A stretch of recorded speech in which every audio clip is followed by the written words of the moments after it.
In this video, we'll learn about another named probability model, the beta. In general, the beta model can be used to model a continuous random variable x that can take on values in the interval between 0 and 1. It's defined by two shape parameters represented by the Greek letters alpha and beta. Consider some examples. In a certain class, let x be the proportion of points that a student scores on their final exam. Thus, x can range between 0 and 1. Further, suppose that the variability in scores from student to student can be modeled by a beta with shape parameters alpha equals 15 and beta equals 2. The probability density function, or PDF, of this beta model is plotted below. Like any continuous PDF, f of x is non-negative. It integrates to or has an area of 1 across the range of plausible x values, and it cannot be interpreted as a probability. In fact, note that the PDF takes values as high as 6-ish, that is, above 1. F of x is definitely not a probability then. Rather, f of x reflects the relative plausibility of x. Values of x with higher density f of x are more plausible than those with lower density. For example, it's implausible that a student would score below 60%. The PDF is very low in that area. It's most plausible for a student to score around 90%, where the PDF is highest. Consider another example. In a certain location, let x be the proportion of the day that's cloudy, where the variability in cloudiness from day to day can be modeled by a beta with shape parameters alpha and beta both equal to 5. In this case, there's most commonly cloud cover on roughly half the day.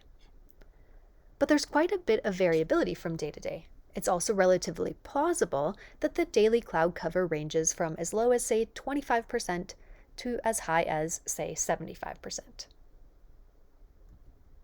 Finally, let x be the number selected by a random number generator that randomly selects points between 0 and 1.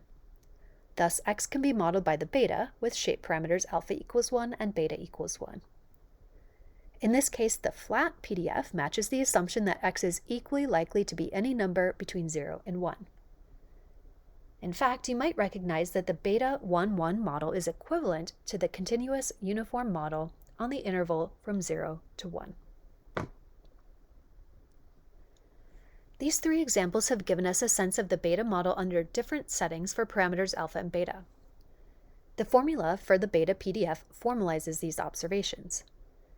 If x has a beta alpha beta model, it has the following PDF f of x defined for x values between 0 and 1. F of x equals gamma alpha plus beta divided by gamma alpha gamma beta times x to the alpha minus 1 times 1 minus x to the beta minus 1. Here, the gamma function at the beginning of the formula has a special definition. For any positive integer z, gamma z simplifies to z minus 1 factorial. Otherwise, gamma z can be calculated by the integral equation shown here. But don't worry yet, we'll rarely have to calculate this integral. And by rarely, I mean probably never. To better understand the behavior of a beta random variable, let's contrast various beta PDFs and how they depend upon shape parameters alpha and beta. In the middle row, notice that each model has equal alpha and beta parameters, beta 1-1, beta 5-5, and beta 20-20. Whenever this is the case, the beta PDF is symmetric around 0.5. Further, the tightness of the PDF around 0.5 increases, or the variability decreases, as the parameters increase. And again, in the case when alpha and beta are both 1, the beta 1-1 model is equivalent to the uniform model on 0 to 1. Next, the top row presents a variety of beta models in which the alpha parameter is less than the beta parameter. For example, the beta 1-5. In this case, the beta PDF is right skewed, with values tending to be closer to 0 than to 1.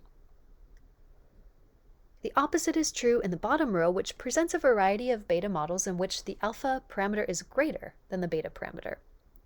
In this case, the beta PDF is left skewed, with values tending to be closer to 1 than to 0.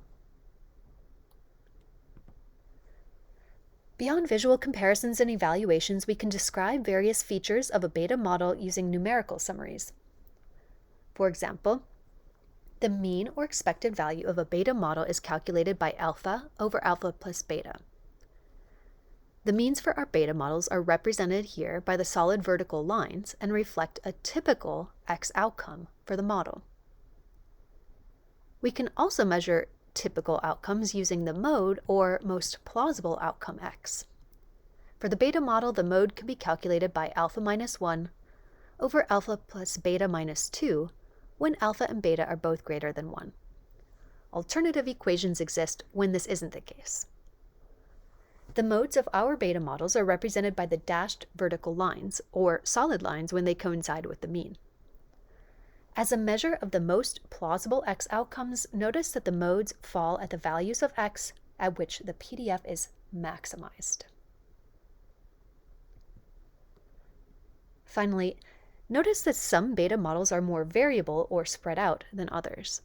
We can measure this variability using the standard deviation equation here. Consider some examples. Suppose X is beta with parameters 5 and 5. Plugging into our equations, the mean and mode of X are both equal to 0.5. That makes sense because the PDF is symmetric. Further, the standard deviation in X outcomes is roughly 0.151.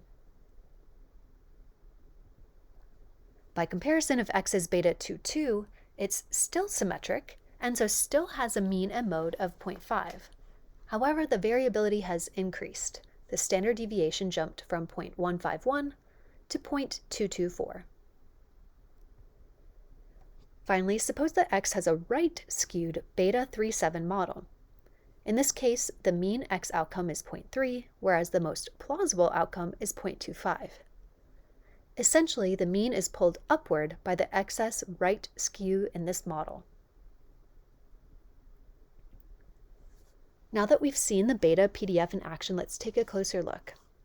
The kernel of the beta PDF captures the part of the product here that depends upon X. This is the heart of the PDF and its description of the variability in random variable X. We also have a normalizing constant. This constant does not depend upon X. Rather, it's simply in place to ensure that the PDF integrates to 1. With this, we don't actually have to carry around and keep writing down the normalizing constant. It's the kernel that defines the PDF.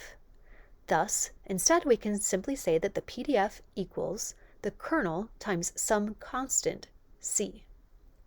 More simply stated, the beta PDF is proportional to our kernel. In fact, we can identify a beta model from the kernel of its PDF. For example, suppose that X has PDF f of X, which is proportional to X to the 8th times 1 minus X to the 9th for X in 0 to 1. This kernel, X to some power times 1 minus X to some power, has the same form as a beta kernel. Let me say that again. We have the form of X to some power times 1 minus X to some power.